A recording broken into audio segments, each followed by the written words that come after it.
أصدقائنا قلت لمحمد عشان يجهزها، وبس فاتوا حاجة مهمة قوي.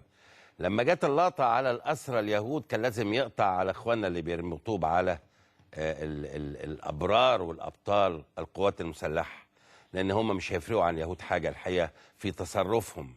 الأسرى اليهود كانوا بيحاولوا إن هم يعتدوا على قوات المسلحة، ونفس الوضع اللي كانوا في العباسية كانوا بيحاولوا إن هم أهو آدي أهو ادي اهو. وريني الربط فين بقى؟ ها وريني الربط فين؟ لا ما ربطتش.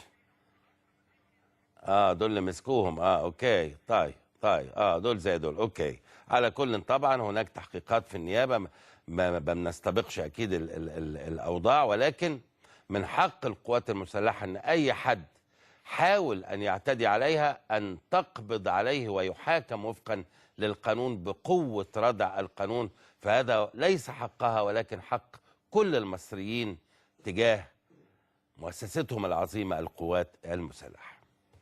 نرجع مرة تانية للرياضة. الكابتن عزمي مجاد كان